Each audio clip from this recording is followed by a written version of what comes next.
Good morning to all. So in our last class we discussed regarding the chapter which is turmeric by K. Sachidanandan. So basically regarding that chapter, the turmeric is one of the most famous poems of Sachidanandan which was originally written in Malayalam with the title Manjal, and the poem deals with the theme of globalization and how does it convert the tradition and culture into the globalized markets. So, this poem is about how an important product such as turmeric, which has cultural value in many ways, turns into a cosmetic product. And also, though this poem is very short, each of the lines speaks about the respective qualities of the turmeric and civilization. So this poem is about turmeric and also how it changed into a kind of this cosmetic product. എപ്രകാരമാണ് ഇത് ഇത്രയും ഒരു cultural values അതുപോലെ തന്നെ traditional values medicinal values ഒക്കെ ഉള്ള ഇത്രയും വലിയൊരു പ്രൊഡക്റ്റ് എങ്ങനെയാണ് ഒരു കോസ്മെറ്റിക് പ്രൊഡക്റ്റായിട്ട് മാറിയത് എന്നാണ് നമുക്ക് ഈ പോയത്തിൽ പ്രത്യേകിച്ച് നോക്കാനുള്ളത്. Then after that, turmeric was one of the important and most admired thing used by people for many purposes. It is said to be the beauty secret of the woman at the time. It had an important role in the daily lives of people, and its benefits range from the cosmetical to the medicinal. And also, the poet refers to kalam, a design made by the turmeric powder during the festival or the holy occasion. So, ഇവിടെ നമുക്കറിയാം ആദ്യത്തെ ഒരു ഭാഗത്ത് പ്രത്യേകിച്ച് ഈ ഒരു പോയത്തെ ആദ്യത്തെ ഒരു ഭാഗത്ത് പറയുന്നത് പ്രത്യേകിച്ച് ഇതിൻ്റെ കൾച്ചറൽ വാല്യൂസ് അതുപോലെ തന്നെ മെഡിസിനൽ വാല്യൂസിനെ പറ്റിയാണ് നമുക്ക് ആദ്യത്തെ ഒരു ഭാഗത്ത് കാണാൻ സാധിക്കുന്നത്. അതുപോലെ തന്നെ ഇവിടെ കളം എന്നൊരു കോൺസെപ്റ്റിന് പ്രത്യേകിച്ച് ഇവിടെ ഫോക്കസ് ചെയ്യുന്നുണ്ട്. അതായത് a design made by the turmeric powder during the festival or the holy occasions.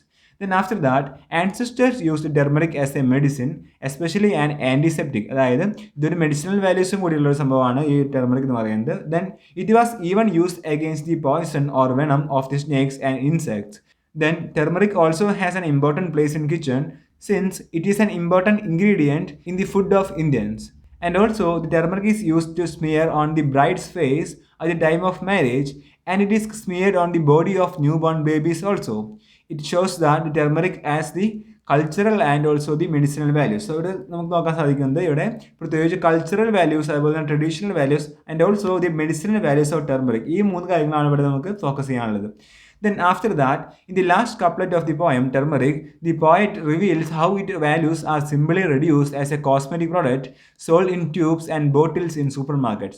So ഇവിടെ അവസാനത്തെ രണ്ട് കപ്ലറ്റാണ് നമുക്ക് പ്രത്യേകിച്ച് ഫോക്കസ് ചെയ്യാനുള്ളത്. So basically, now an expensive cosmetic cream trapped in tubes and sold in the supermarket. So ഇത്രയ്ക്ക് ഒരു medicinal values, cultural values, traditional values ഒക്കെ ഉള്ള ഇത്രയും ഒരു ഇമ്പോർട്ടൻ്റ് ആയിട്ടുള്ള ഒരു എലമെന്റ് എങ്ങനെയാണ് അതൊരു വെറും കോസ്മെറ്റിക് ക്രീമായിട്ട് മാറ്റപ്പെട്ടത്, എന്തുകൊണ്ടാണ് അത് മാറ്റപ്പെട്ടത് എന്നാണ് നമുക്ക് അവസാനത്തെ ഭാഗത്ത് ഈ പോയത്തിൽ നമുക്ക് ശ്രദ്ധിക്കാനുള്ളത്. So basically now an expensive cosmetic cream trapped in tubes and sold in the supermarket. So ഇവിടെ നമുക്ക് നോക്കാനുള്ളത് ട്രാപ്ഡ് എന്നൊരു വേർഡാണ്. So basically the word trapped denotes how the traditional weight of turmeric is taken out and how it is forced into its new identity. And the term is rich enough to suggest all the cultural implications that are facilitated by the new market-based approach of the multinational cosmetic companies through their unjust IPR and patent laws. So ഇവിടെ last കപ്ലറ്റിൽ ഉപയോഗിക്കുന്ന trap എന്ന word അതുകൊണ്ട് ഉദ്ദേശിക്കുന്നത് എന്താണെങ്കിൽ ഇതിൻ്റെ traditional value അതുപോലെ തന്നെ ഇതിൻ്റെ cultural value എല്ലാം മാറിയിട്ട് അതൊരു പുതിയ ഐഡൻറ്റിറ്റിയിലേക്ക് മാറുകയാണ്. So basically the trap means it just converted into a kind of new identity. അതായത് മുമ്പുണ്ടായിരുന്ന ഈ cultural values, traditional values, medicinal values ഇതിനൊക്കെ പുറമെ ആയിട്ട് ഇതിപ്പോൾ ഒരു പുതിയൊരു ന്യൂ ഐഡന്റിറ്റി എന്നൊരു കോൺസെപ്റ്റിലേക്ക് വന്നിരിക്കുകയാണ്. സോ ബേസിക്കലി ഇതിൻ്റെ ഉദ്ദേശം എന്താ വെച്ചാൽ ഇതൊരു കോസ്മെറ്റിക് പ്രോഡക്റ്റ് മാത്രമായിട്ട് മാറി. ഇതിൻ്റെ ഒരു പ്രധാന കാരണം എന്ന് പറയുന്നത് ഗ്ലോബലൈസേഷൻ തന്നെയാണ്. So basically the last couplet is very important regarding this chapter and also the important values and also some important aspect regarding the turmeric is also very important.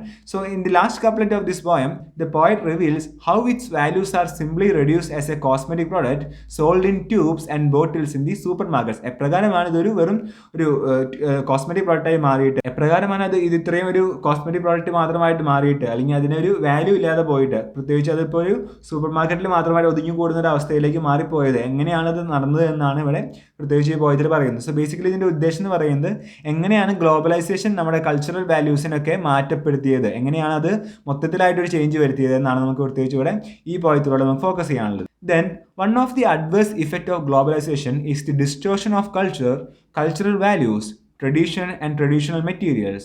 It was presented before the world as a promising idea that would help the economy of third world countries, but it has taken away the minimum security they had before. In other words, this was another way of colonising by the imperial powers. So ഈ ഒരു concept എന്ന് പറയുന്നത് ഒരു imperial പവേഴ്സിൻ്റെ ഒരു കോളനൈസിങ് എന്നൊരു കോൺസെപ്റ്റിലേക്കാണ് ഇവിടെ കൊണ്ടെത്തിക്കുന്നത്. അതായത് എപ്രകാരമാണ് ഒരു കോളനിവൽക്കരണം നടന്നത്, അല്ലെങ്കിൽ ഇമ്പീരിയൽ പവേഴ്സ് എങ്ങനെയാണ് ആധിപത്യം സ്ഥാപിച്ചത്, ഇതേ രീതിയിലാണ് ഗ്ലോബലൈസേഷൻ്റെ ആഫ്റ്റർ ഇഫക്റ്റ് ആയിട്ട് നമ്മുടെ കൾച്ചറൽ വാല്യൂസും ട്രഡീഷണൽ വാല്യൂസ് ഒക്കെ മാറ്റപ്പെട്ടിട്ട് അത് കേവലം ഒരു കോസ്മെറ്റിക് പ്രോഡക്റ്റ് എന്ന രീതിയിലേക്ക് മാറ്റപ്പെട്ടത്. So basically the change is that it just convert into a new identity. അതായത് ഒരു പുതിയൊരു തരത്തിലേക്ക് മാറ്റപ്പെട്ടു പോകുന്ന ഒരു അവസ്ഥയാണ് ഇവിടെ നമുക്ക് ഈ ഒരു പോയത്തിൽ പ്രത്യേകിച്ച് ടെർമറിക് എന്നൊരു കോൺസെപ്റ്റിലൂടെ നമുക്ക് നോക്കാനുള്ളത്. Then the neo-colonial trade rules have made many restrictions such as intellectual property rights and patent laws, and consequently these laws strengthen the control of the imperial powers over the third world countries. പ്രകാരമുള്ള ഈ IPR അല്ലെങ്കിൽ patent loss പോലെയുള്ള കുറച്ച് loss ആണ് പ്രത്യേകിച്ച് imperial പവേഴ്സിൻ്റെ അവരുടെ ഒരു power എപ്പോഴും കൂട്ടിയത്, അവരുടെ ഒരു ആധിപത്യം കൂട്ടാൻ സഹായിച്ചത് ഇത്തരത്തിലുള്ള ലോസ് ആണ്. പ്രത്യേകിച്ച് IPR, intellectual property rights and patent laws. So ഈ രണ്ട് ലോ വെരി ഇമ്പോർട്ടൻ്റ് ആണ് നമുക്ക് ഈ പ്രത്യേകിച്ച് ഈ ചാപ്റ്ററിൽ നോക്കാനുള്ളത്. അതായത് ഗ്ലോബലൈസേഷൻ ഇഫക്റ്റ് ചെയ്തിട്ട് എങ്ങനെയാണിത് ഒരു പവർ എന്ന രീതിയിലേക്ക് മാറ്റപ്പെട്ടത്, എങ്ങനെയാണ് ഒരു കൺട്രോൾ കൂടുതലായിട്ട് ഇമ്പീരിയൽ പവേഴ്സ് എന്ന് പറയുന്നത് ഇവിടെ ഫസ്റ്റ് വേൾഡ് കൺട്രീസ് ആണ്, ഡെവലപ്ഡ് ആയ കൺട്രീസ് ആണ്. തേർഡ് വേൾഡ് കൺട്രീസിന് മേലെയുള്ള ഒരു ആധിപത്യം അല്ലെങ്കിൽ അതിന് മുകളിലുള്ള ഒരു കൺട്രോൾ ആണ് നമ്മൾ പ്രത്യേകിച്ച് നമുക്ക് ഈ ഒരു ഗ്ലോബലൈസേഷൻ്റെ ഒരു ആഫ്റ്റർ ഇഫക്റ്റ് ആയിട്ട് നമുക്ക് നോക്കാനുള്ളത്. So that's regarding this poem which is the turmeric by K. Sachinandan. So today we have to focus on the second chapter in this module, which is a poem by Philip Levin, which is What Work Is.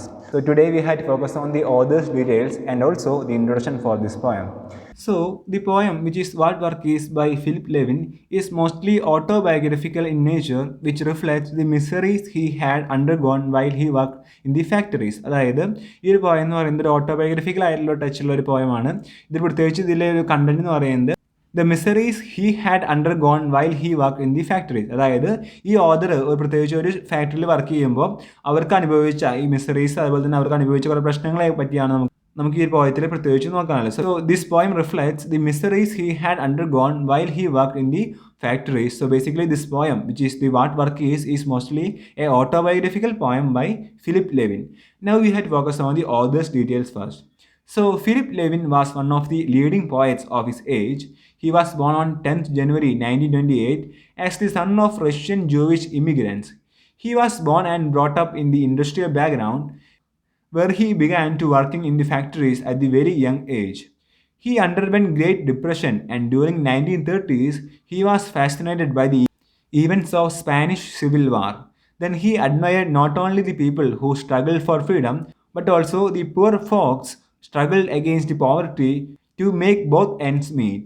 He spoke for the voiceless people. So basically regarding Philip Levin, he was one of the leading poets of his age, and also he was born and brought up in an industrial background where he began to working in the factories at the very young age. And regarding his writing, he spoke for the voiceless people. Then he admired not only the people who struggled for freedom, but also the poor folks struggled against the poverty to make both ends meet. And then he spoke for the voiceless people.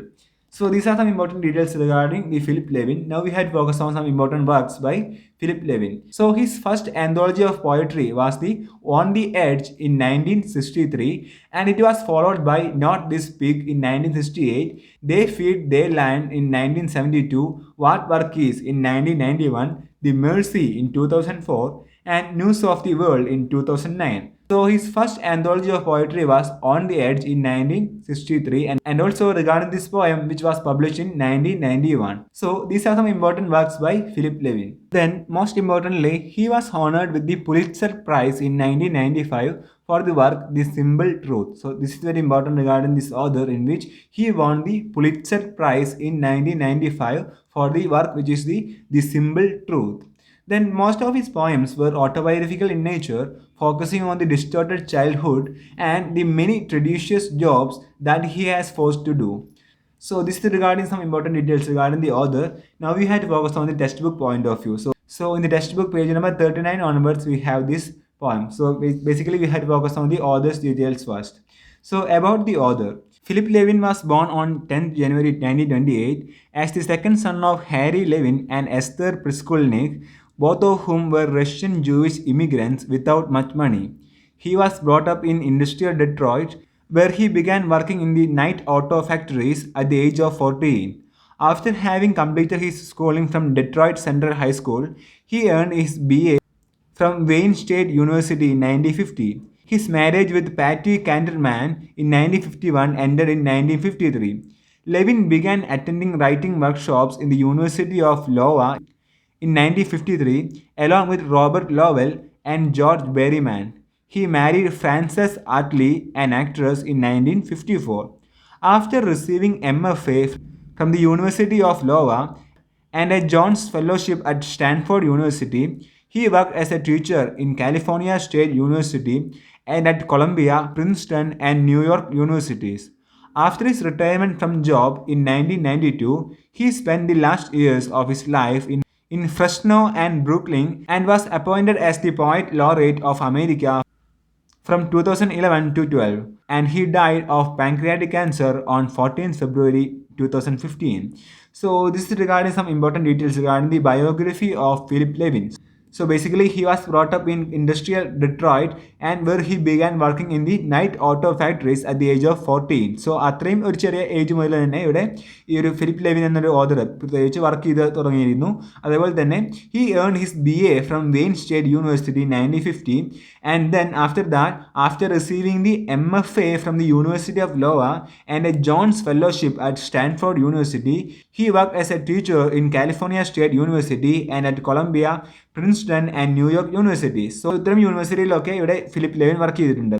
Then, after his retirement from job in 1992, he spent the last years of his life in Fresno and Brooklyn and was appointed as the Poet Laureate of America from 2011 to 12. So basically, regarding his poetic career, he was regarded as a Poet Laureate of America from 2011 to 12. Then he died of pancreatic cancer on 14 February 2015. Then in the second paragraph, we have the major works by Philip Levin and also some important awards. Philip Levin's first work of poetry was On the Edge in 1963, traditional in form and content. And it was followed by Not This Big in 1968, They Feed, They Learn in 1972, and 1933 in 1974. Other prominent collections include The Names of the Lost in 1976, 7 Years from Somewhere in 1979, Ashes, Poems New and Old in 1979, A Walk with Tom Jefferson in 1988, What Work Is in 1991, The Simple Truth in 1994, The Mercy in 2004, and News of the World in 2009, and also he received the National Book Awards twice in 1980 for Ashes, Poems New and Old, and in 1991 for What Work Is. So ഈ what work is എന്നൊരു പോയതിന് ഈ ഒരു പോയതിന് പ്രത്യേകിച്ച് national book awards കിട്ടിയിട്ടുണ്ട്. So the first work was in 1980 which was the Ashes, Poems New and Old, and in 1991 for What Work Is. Then most importantly, he was honored with the prestigious Pulitzer Prize in 1995 for The Simple Truth. And also, Levin's poetry was mostly autobiographical, focusing on the gritty Detroit childhood and the many tedious jobs that he was forced to do. The critic Edward Hirsch described him as the ironic white man of the industrial heartland. So these are some important details regarding Philip Levin. So in the second paragraph, we have the major works by Philip Levin and also some important awards, which includes the National Book Awards twice and also then most importantly, the Pulitzer Prize in 1995 for the work The Simple Truth. So, and also regarding his poetry, Levin's poetry was mostly autobiographical, focusing on gritty Detroit childhood and the many tedious jobs that he was forced to do. So this is regarding the author's details in the textbook point of view in the page number 39. Then we have the introduction for this chapter. So the poem What Work Is mostly autobiographical in nature, which reflects the miseries he had undergone while he worked in the factories.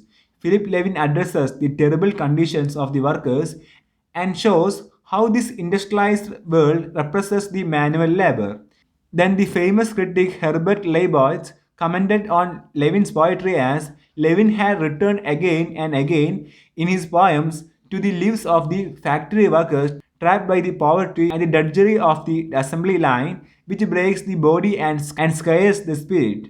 Through his lines, he exposes the loneliness, helplessness and also the desperations of the workers. So ഇവിടെ നമുക്ക് അറിയാൻ സാധിക്കും ഈ ഒരു പോയത്തിൽ പ്രത്യേകിച്ച് focus ചെയ്യുന്നത് വർക്കേഴ്സിൻ്റെ അവരുടെ miseries അവരുടെ പ്രോബ്ലംസിനെ പറ്റിയാണ് പ്രത്യേകിച്ച് നമുക്ക് ഈ ഒരു പോയത്തിൽ ഇതിൽ ഫോക്കസ് ചെയ്യുന്നത്. അതുപോലെ തന്നെ especially it exposes the loneliness, helplessness and also the desperations of the workers. So regarding this poem, Philip Levin addresses the terrible conditions of the workers and shows how this industrialized world represents the manual labor. എപ്രകാരമാണ് ഈ society ഈ manual ലേബറിനെ എങ്ങനെയാണ് കാണുന്നത്, എങ്ങനെയാണ് അവരെ repress ചെയ്യുന്നത്, എങ്ങനെയാണ് അവരെ അടിച്ചമർത്തി കൊണ്ടുപോകുന്ന ഒരവസ്ഥയിലേക്ക് എത്തിക്കുന്നത്, ഇതൊക്കെയാണ് പ്രത്യേകിച്ച് ഈ ഒരു പോയത്തിലെ ഫിലിപ്പ് ലെവിൻ ഉദ്ദേശിക്കുന്നത്. So basically Philip Levine addresses the terrible conditions of the workers and shows how this industrialized world represents the manual labor. And also this poem is mostly autobiographical in nature, which reflects the miseries he had undergone while he worked in the factories. Then through his lines he exposes the loneliness, helplessness and the desperations of the workers. In Levin's portrayal, one searches for a job or goes to work primarily to get money to support a family. In a sense, every human being could be defined as a worker at some stages of his or her entire life. During the adolescence of his life, Levin did various kinds of works in the industrial area of Detroit. Forbes Pettingill observed that Levin mourns these stunned lives as he celebrates their heroism, the dogged persistence that preserves human feelings among denaturing machinery. Workers are, in his compassionate eyes, the Achilles's, Beowulf's, Beatrices of an industrial age, prone to overlooking noble endeavor. And also, we, the first person pronoun with which the poem begins, is indicative of the collective nature and solidarity of the workers. So basically regarding this poem is addressed to the workers. വർക്കേഴ്സിൻ്റെ അവരുടെ mysteries, അവരുടെ പ്രോബ്ലംസിനെ പറ്റിയാണ് പ്രത്യേകിച്ച് നമുക്ക് ഈ പോയത്തിലേക്ക് നോക്കാനുള്ളത്. And also Philip Levin addresses what the civilized society often represses as a subject, manual labor. എപ്രകാരമാണ് മാനുവൽ ലേബറിനെ ഒരു സബ്ജക്റ്റ് മാത്രമായിട്ട് അതിനെ റിപ്രസ് ചെയ്ത് കൊണ്ടുപോകുന്നത്, അതിനെ അടിച്ചമർത്തി കൊണ്ടുപോകുന്നത് എന്ന ഒരു കോൺസെപ്റ്റ് കൂടി ഇതിൽ പറയുന്നുണ്ട്. So that's regarding the introduction for this poem and also regarding the author's details. So today we discussed regarding the introduction part of this chapter, which is What Work Is by Philip Levin. And also we discussed regarding some important points regarding the previous chapter, which was the Turmeric by K. Sachidanandan. So that's for today. Thank you. Happy learning.